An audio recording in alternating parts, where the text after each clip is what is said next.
Bonsoir à tous, je suis très heureux de vous retrouver pour ce 7-8 Sport. L'émission est toujours consacrée à l'actualité sportive dans le département. C'est parti pour le sommaire. Football, on jouait ce dimanche les demi-finales de la Coupe des Yvelines et Plaisir n'a pas réussi à se qualifier pour la finale. Les Plaisirois se sont inclinés 2-0 face à Carrière-Grésillon. Plus d'informations à suivre. Golf, un grand salon baptisé le Mondial du Golf va s'ouvrir ce vendredi à Mantes-la-Jolie. Plus de 150 exposants dont la Fédération française seront présents. Pour avoir plus de détails sur cet événement, nous recevrons le commissaire général Charles-Henri Bachelier. Course à pied, la 25e édition de la Guyancourt s'est déroulée ce week-end. Plus de 350 sportifs ont participé cette année à ce 10 km. Tous les détails dans quelques instants. L'actualité sportive de la semaine, c'est maintenant sur TV 78.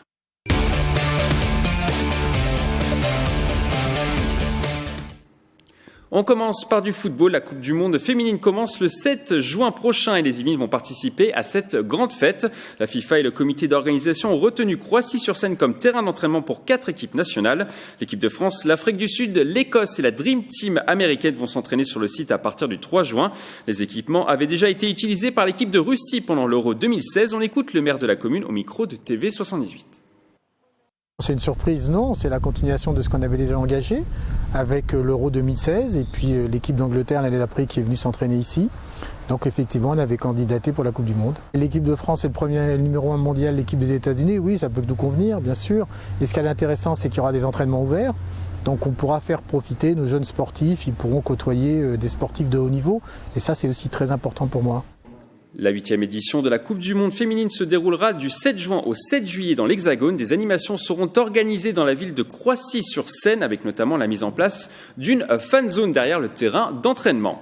Direction Plaisir à présent, le FO Plaisirois recevait Carrière-Grésillon en demi-finale de la Coupe des Yvelines dans une partie assez équilibrée. Ce sont finalement les visiteurs qui repartent avec la victoire. Des images d'Aurélie Ronze, un montage de Jules Grenouville.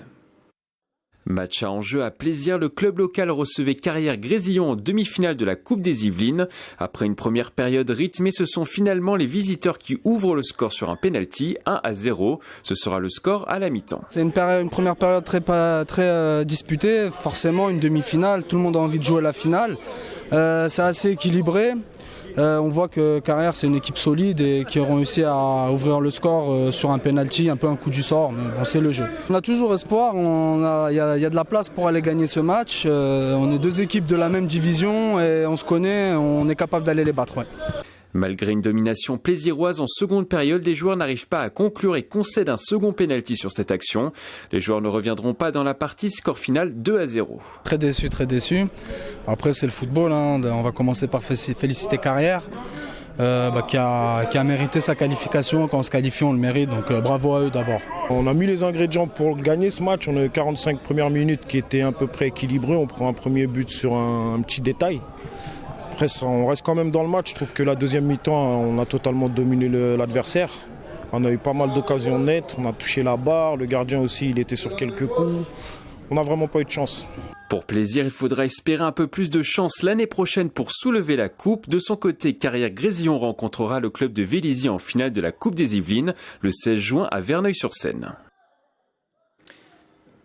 Football toujours en National 3. Versailles s'est largement imposé sur le terrain de Lemay ce week-end. Score final 3-0, un résultat à l'extérieur qui permet aux hommes de la Cité Royale d'intégrer le top 5.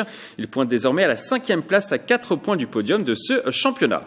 Une information insolite à présent, la Fédération française de football envisage de vendre un centre d'entraînement semblable à Clairefontaine à la Chine. Le site construit dans le sud des Yvelines est mondialement connu pour abriter les équipes de France de football avec toutes les technologies dernière génération pour les sportifs. Le président de la FFF, Noël Le Graët, voudrait vendre le savoir-faire de ce site pour une implantation aux alentours de Pékin. Si le deal se fait, ce serait une grande première mondiale.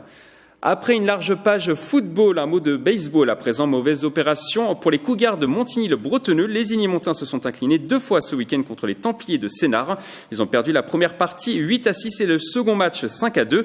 Au classement, Montigny-le-Bretonneux descend à la 3e place de la poule B. Prochain match dimanche prochain à domicile contre Metz. On ouvre maintenant une page golf. Un mondial est organisé de ce vendredi 12 jusqu'au dimanche 14 avril à Mantes-la-Jolie, dans le parc des expositions de l'île Lomaune. Je ne vous parle pas d'une compétition, mais d'un grand salon où 150 exposants seront présents. Pour nous parler de cet événement, nous recevons sur ce plateau le commissaire général Charles-Henri Bachelier. Bonsoir. Bonsoir. Alors, qu'est-ce que c'est concrètement ? ce salon? Alors, un événement sur le golf, tel qu'on peut en rencontrer dans d'autres activités, par exemple le salon de l'agriculture ou le salon de la chasse ou de la faune sauvage qui viennent de se fermer ses portes il y a quelques jours. En gros, on va retrouver tout ce qui fait la culture golfique. On va retrouver du faiseur de club, du parcours de golf, des gens qui organisent le voyage de golf, que des choses comme ça, un petit peu d'art de vivre. En gros, on va essayer d'en faire, et c'est l'ambition de mon groupe, de faire du Mondial du golf un magasin de jouets géant pour sales gosses golfeurs. On y trouve tout. Voilà. Et pourquoi on l'appelle Mondial, cet événement? Pourquoi? Parce que il y avait un salon qui existait, qui s'appelait le Salon du golf, qui était en perte forte de vitesse. Où plus grand monde voulait aller, donc le nom était galvaudé. J'ai d'ailleurs acheté cette société au mois de novembre pour faire disparaître le nom et qu'on n'en parle plus. Et aussi parce que le concept était tellement différent de ce qui se passait dans Feu Salon du Golf que ça avait plus rien à voir. Donc prendre le même nom, c'est un salon sur le golf. On peut dire un salon du golf, mais son nom est le Mondial du golf. Voilà, parce que les grandes dimensions, c'est qu'on joue, on va taper en extérieur. Dans les salons traditionnels, on est en indoor, et donc on tape dans des filets. Et votre balle, vous avez le contact club balle, un bon bruit ou pas, est-ce que vous êtes fait mal aux mains ou pas, est-ce que vous êtes fait engueuler par le fitter ou pas parce que vous n'avez pas bien fait, mais vous ne voyez pas voler la balle. Or, nous, ce qu'on aime bien, les golfeurs, on sait que quand on fait un mauvais coup qui est efficace, on appelle ça un coup commercial, mais ça ne fait pas très plaisir. La carte avance, mais pas le jeu comme on aimerait. Ce qu'on aime, c'est voir la balle voler, bien voler, avoir un contact et un plaisir jusqu'au bout. Là, il y aura 2 practices, un practice de wedging, petit jeu, pour faire approche et bunker, et un practice de frappe où ceux qui font plus de 270 mètres les mettront dans la scène. Si je comprends bien, ça sera plus divertissant que l'ancien salon? Alors, le but, c'est que ça ressemble au golf. Pourquoi est-ce que ce site de l'Île aux Mônes est absolument génial? C'est qu'il est d'abord magnifique. Voilà. Donc, je me dirais, des sites magnifiques, il y en a plein dans les Yvelines, même en Île-de-France et en France. Après, il faut qu'ils soient capables d'accueillir des événements de masse, c'est-à-dire qu'on ait des accès qui permettent que la logistique se passe bien. Parce que sinon, ça devient très vite un enfer quand vous accueillez 2-3 000 personnes, 4 000 personnes sur une journée qui viennent tous en 1 heure au même endroit, plus 1000 exposants. Si ça ne le fait pas en termes de parking, d'accès, si c'est pas fluide. C'était logique que ça soit à Mantes-la-Jolie, du coup? Alors, c'était logique parce que j'y organise déjà d'autres salons, qu'on a déjà une structure énorme qui est installée, un énorme barnum qui fait la taille d'un terrain de foot. Voilà, couvert, avec un plancher rechauffé, enfin quelque chose. Imaginez une tente presque de luxe pour un mariage. Ben, on construit la même, sauf qu'au lieu de faire 200 mètres carrés, elle fait 6500 mètres carrés. Voilà. Et pourquoi les Yvelines? C'est parce qu'il y a eu la Ryder Cup 2018 qui a été organisée ici, au Golf National de 50 ans en Yvelines? Alors, il y a l'implantation d'un autre événement qu'on organise, qui est le Salon de la chasse à faune sauvage, qui a lieu déjà à Mantes-la-Jolie sur l'île aux Mônes, qui a fermé ses portes il y a une semaine. Donc ça, c'est une des raisons, mais aussi parce que les Yvelines, tout le monde ne le sait pas, mais c'est le premier département golfique de France. Voilà, il y a 26-18 trous dans le département, et il y a 30 000 licenciés. Et en France, il y a 410 000 licenciés. Donc si on était aussi nombreux dans chaque département de France comme dans les Yvelines, on serait 3 millions de golfeurs en France. Or, on est 80 fois moins. Donc il y a énormément de golfeurs dans les Yvelines. Par exemple, à moins de 30 minutes du site, vous avez 18 trous. Voilà, donc les gens pourront aussi combiner la possibilité de venir découvrir tout ce que fait l'industrie, toutes les nouveautés, les grands classiques, trouver un nouveau putter, une nouvelle série, un nouveau drive, se faire un fitting, trouver des chaussures, un sac, des vêtements, prévoir un voyage et dans la demi-journée ou le lendemain, aller jouer dans un des magnifiques parcours que notre beau département propose. Et la Ryder Cup n'a pas joué dans l'organisation d'un tel événement? Alors, la Ryder Cup, évidemment, était un moteur pour le golf, en termes d'image, en termes d'adhésion. Il y a énormément d'étrangers qui sont venus découvrir le golf en Île-de-France et dans les Yvelines. Ça permet aussi à beaucoup de golfeurs d'autres régions et de départements de venir assister à la Ryder et de coupler pour jouer. Le plus célèbre d'entre eux, c'était un étranger, Michael Jordan, qui a écumé 5 ou 6 golfs de la région, dont certains des Yvelines, et qui n'a pas arrêté. Il faisait 2 parcours par jour. Il a la forme, pépère. Et donc, évidemment, il y a cet effet d'entraînement. Il y a le golf national qui est juste à côté d'ici, qui fait qu'aussi, pour cette raison-là... il y a un effet boule de neige, si je comprends bien. Bien sûr, il y a une toute logique. En plus, c'est entre Paris et la Normandie, où il y a une grosse zone de pratique, où beaucoup de pratiquants vont pratiquer le week-end, ou habitent le week-end, ou dans les Yvelines. Donc voilà, en termes d'accès, de culture, d'emplacement, ça faisait sens de le faire là. Vous attendez combien de personnes sur cet événement? 15 000. 15 000 personnes? Ouais, c'est beaucoup. C'est vraiment beaucoup, mais par rapport à ce que nous annonce la billetterie en ligne, on devrait y être. Il faut être expert forcément en golf pour venir? Alors pas du tout. Justement, le but aussi d'un événement comme celui-ci, c'est pouvoir rendre accessible un univers. Et c'est le cas du Mondial du Golf, qui rend accessible, de par ce qu'on propose et par de ce que vont proposer beaucoup d'exposants, le rendre accessible. Par exemple, les premiers d'entre eux, notre partenaire, la Fédération française de golf, réinstalle dans le cadre du Mondial ces villages découverts qu'ils avaient installés partout en France en faisant un tour du village Ryder Cup pour permettre la découverte du golf aux non-golfeurs, aux ceux qui veulent juste découvrir, se renseigner, tout ça. Donc des mises au jeu très faciles. D'ailleurs, vendredi, je crois qu'on a déjà 300 ou 350 scolaires qui sont inscrits pour venir spontanément avec des classes, des écoles, des sorties et qui vont convenir là-dessus.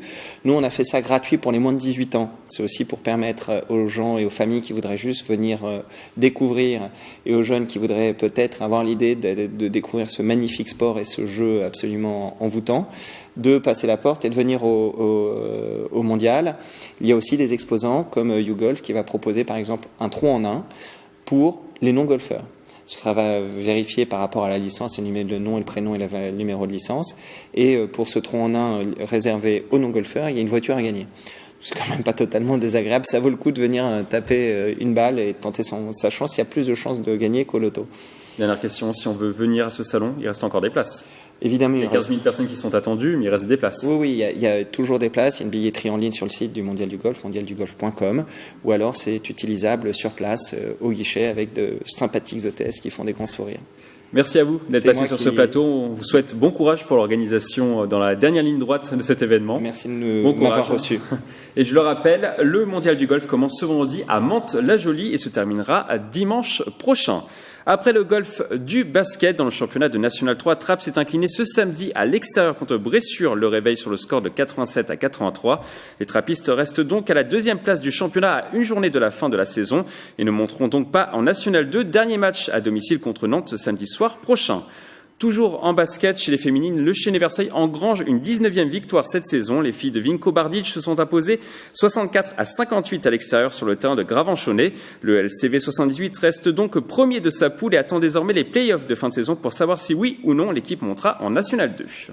On ouvre maintenant une page handball dans le championnat de National 2 féminin. Montigny-le-Bretonneux n'y arrive pas. Les Unimontaines se sont inclinées à domicile contre Plouvorne, score final 26-20. Une défaite qui n'arrange pas les Saint-Quentinoises qui visent une place dans le top 5 pour cette fin de saison. Elles sont pour l'instant 7e du classement. Enfin, toujours en handball, l'équipe masculine de Plaisir a failli remporter sa 6e victoire de la saison.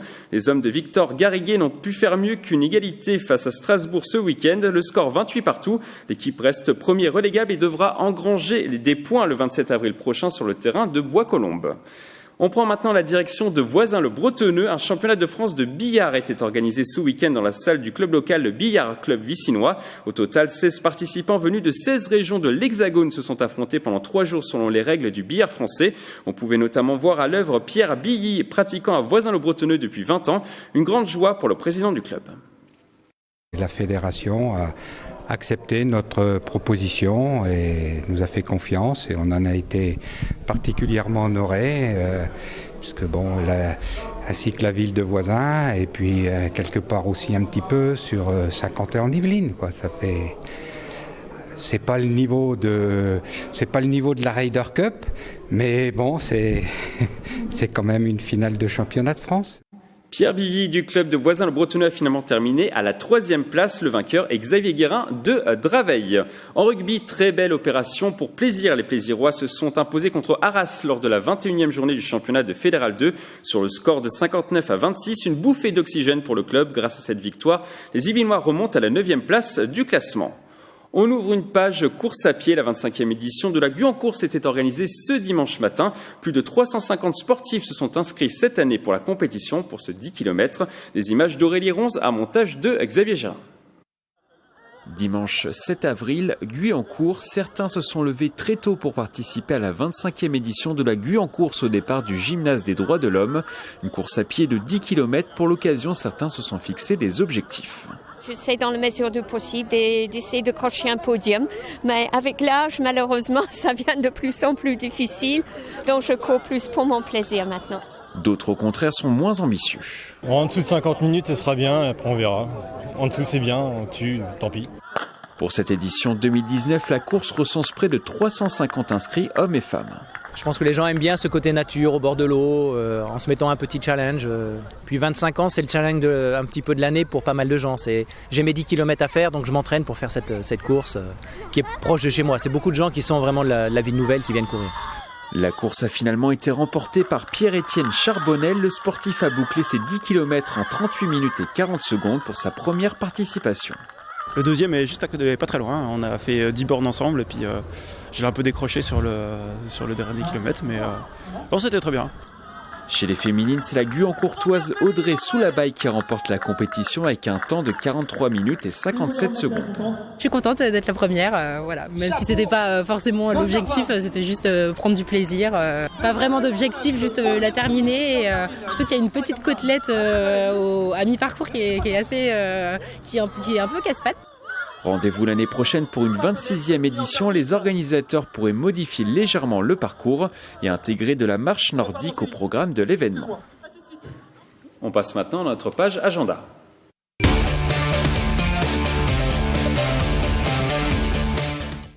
On continue à parler de course à pied dans cet agenda. La deuxième édition du semi-marathon de Trappes est programmée ce dimanche 14 avril au départ du stade Champsac. Pour nous parler de ce rendez-vous, nous recevons sur ce plateau Ali Rabé, adjoint au maire de Trappes chargé des sports, et Aïchatou Sow, président de l'association Running for Africa, partenaire de l'événement. Bonsoir. Bonsoir. Alors, pourquoi avez-vous décidé de renouveler l'expérience, Ali Rabé ? D'abord parce que la première édition a été une réussite. On a déjà pu enregistrer l'année dernière pour la première édition plus de 320 inscrits pour le 10 km et le semi-marathon. Cette année, on a déjà dépassé les inscrits de l'année dernière. On est à près de 400 à l'heure où je vous parle. Et on espère pouvoir faire courir plus de 500 personnes dimanche prochain sur la ville de Trappes. C'était vraiment une réussite l'année dernière ? C'était une formidable réussite. On a pu mobiliser autour de nous le secteur associatif de la ville, aussi bien évidemment l'association L'Entente Athlétique de Saint-Quentin-en-Yvelines, mais aussi des associations caritatives humanitaires qui travaillent dans le champ de la solidarité internationale. Running for Africa en est un exemple. Et on a pu mobiliser aussi bien les enfants qui sont venus courir sur les courses d'1,5 km que les seniors, les vétérans même, qui couraient pour certains le 10 km et même le semi-marathon. Justement, il y aura une course, vous le disiez, de 10 km et également des courses pour les jeunes. Pourquoi ? Pour vraiment créer une alchimie sur cette course ? On a vraiment voulu imaginer l'événement, non pas comme une énième compétition sportive, mais comme un événement familial. Le but, c'est qu'on puisse venir courir enfants, parents et grands-parents, chacun à son rythme, chacun selon ses capacités physiques. Et donc, pour ceux qui sont les plus aguerris, 21 km, qui ont l'habitude de faire les courses du bassin de Saint-Quentin-en-Yvelines, ils pourront courir sur la base de loisirs et sur la ville de Trappes, sur la commune de Trappes, découvrir d'ailleurs les nouveaux quartiers de la commune de Trappes, mais également pour les sportifs du dimanche comme moi, courir le 10 km, et pour les enfants, leur donner le goût de la compétition. Vous ne courez pas le semi-marathon ? Je suis pas encore prêt. J'ai eu par ailleurs un petit pépin physique qui m'a empêché de m'entraîner comme je le souhaitais, mais pour l'instant j'en reste au 10 km et j'espère dans les années qui viennent être prêt pour le semi-marathon. Aïchatou Sow, quel est votre rôle, vous, dans cette compétition ? Je m'appelle donc Aïchatou Sow, donc je suis présidente de l'association Running for Africa qui est implantée sur la ville de Trappes depuis un peu plus de 2 ans. Et effectivement, comme vous le disiez tout à l'heure, l'année dernière, on a participé à cet événement avec engouement puisque nous-mêmes, nous souhaitions aussi mettre en place ce type d'organisation. Donc ça tombe bien, la ville a anticipé, donc parfait. Donc on a travaillé en étroite collaboration avec le service des sports, que je remercie d'ailleurs, et nous avons mis, pas à disposition, mais en tous les cas, nous avons donné des ressources humaines pour vraiment pallier et encadrer ce type d'action. Qui est très lourd, très lourd. Donc on a pu mobiliser 24 bénévoles chez nous. Cette année, on réitère aussi, puisque on espère réitérer même chaque année pour la réussite de cet événement. Et qu'est-ce qui vous a poussé à renouveler l'expérience ? Ça s'était bien passé l'année dernière ? Voilà, ça s'est super bien passé l'année dernière. Donc nous, on a participé du début jusqu'à la fin au niveau de l'organisation. Donc tant sur la remise des t-shirts, des sacs à dos pour les coureurs, sur les comment on appelle ça, encourager les coureurs, voilà. Ils en ont besoin. Ils en ont besoin. Et nous avons aussi également pu mettre un stand pour avoir une visibilité sur notre association, puisqu'à ce moment-là, à cette période-là, nous avions un projet de chantier de solidarité internationale que l'adjoint au maire, d'ailleurs, Ali Raben, nous soutient et nous a soutenus jusqu'au bout. Donc ça, c'est un événement aussi pour nous où on allie en tous les cas le sport à des projets de solidarité internationale. Ali Raben, quand on entend le discours d'Aïcha Tasso, on voit qu'il y a une énorme organisation derrière un événement. Ah oui, forcément. D'un événement, d'un semi-marathon qui a l'air banal finalement, mais qui devient un gros événement en termes d'organisation. Oui, on s'y prend plusieurs mois à l'avance. Il y a des aspects de sécurité, évidemment, à assurer. Il y a les aspects liés à la compétition, puisqu'il y a un classement, il y a un chronométrage à réaliser. On travaille sur tout cela avec le club. Et puis également, on a décidé de faire circuler ce semi-marathon, pas uniquement sur l'île de loisirs. On a la chance à Trappes d'avoir l'île de loisirs sur notre territoire, mais également en ville. Donc ça veut dire qu'il faut barrer des rues, assurer la sécurité, avoir des signaleurs qui laissent plus ou moins passer les véhicules quand les coureurs ne sont pas sur le parcours. Donc tout ça demande énormément de ressources humaines. Donc, au-delà de notre personnel municipal qui est mobilisé pour l'occasion, on a souhaité l'ouvrir beaucoup aux habitants de Trappes.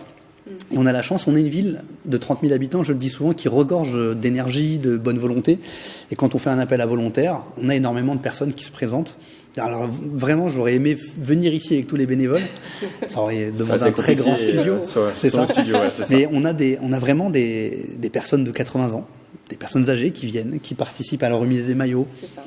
On a des jeunes gens de 16-17 ans qui viennent nous encourager sur le parcours, qui font le ravitaillement, etc.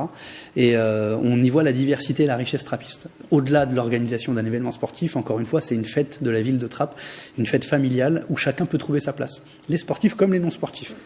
Running for Africa aide le semi-marathon en faisant des dons, en faisant du bénévolat ? Alors, oui, c'est essentiellement du bénévolat. Donc, nous, on intervient effectivement dans le continent africain sur plusieurs thématiques.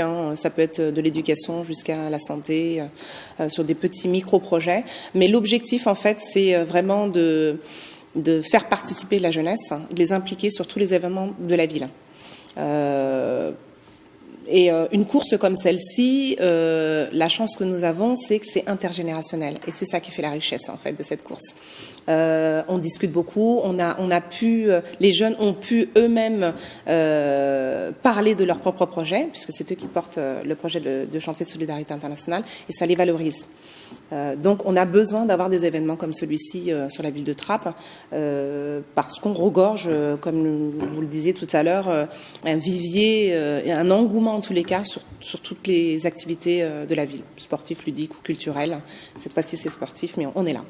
Alors on va revenir sur le parcours. 80% du parcours en pleine nature, 20% sur le bitume. Pourquoi ? Parce que c'est une demande ? Oui, c'est un souhait de la ville. Souvent, on se fait une image caricaturale de la ville de Trappes. On imagine que ce sont des blocs de béton très anciens, que c'est une ville où on n'est pas en sécurité, alors que la réalité est très différente quand on y vit, très différente de ce que parfois l'image médiatique peut en donner. Donc on a décidé, la course de Trappes réunit de nombreux trappistes, mais elle est évidemment ouverte à tous ceux qui habitent autour de Trappes, et même bien au-delà. Donc beaucoup de coureurs viennent parfois de loin, et découvrent ce qu'est le vrai Trappes, notamment le nouveau Trappes, les nouveaux bâtiments qui sortent de terre, les quartiers qui sont rénovés. Et donc en faisant circuler cette course sur 20% du parcours sur le périmètre de la ville de Trappes, on permet de briser un peu les clichés, les idées reçues sur notre commune, et on profite à la fois du parcours urbain dans un cadre relativement agréable, et puis surtout de cette formidable île de loisirs qui nous permet de courir entre les arbres sur les sentiers, et c'est un vrai bonheur. Il faut avoir un bon niveau pour participer ? Tout dépend à quelle course vous vous inscrivez. Le tout, c'est d'arriver au bout. Donc, pour moi, par exemple, qui ai fait le 10 km l'année dernière, je l'ai fait en 57 minutes, ce qui était une fierté. Je l'ai fait en moins d'1 heure et je n'avais quasiment aucun entraînement. J'ai commencé à me préparer même pas un mois avant l'échéance. Donc, vous voyez que n'importe qui peut venir courir au moins le 10 km. Pour le semi-marathon, c'est quand même autre chose. Il faut avoir un vrai entraînement. Puis après, pour les enfants, encore une fois, on est sur de l'initiation 1,5 km. On aura des collégiens cette année qui vont également venir courir en relais sur le 10 km. Donc chacun fera un bout du 10 km et on aura des équipes qui vont se relayer. Encore une fois, on veut pouvoir accueillir tout le monde et donner le goût de l'athlétisme à chacun aussi. Une dernière question, est-ce qu'il y aura un jour un marathon à Trappes ? Là, on en est au semi-marathon. Vous m'aviez parlé l'année dernière d'un possible marathon dans le futur. Est-ce qu'il y en aura un ? Rapidement.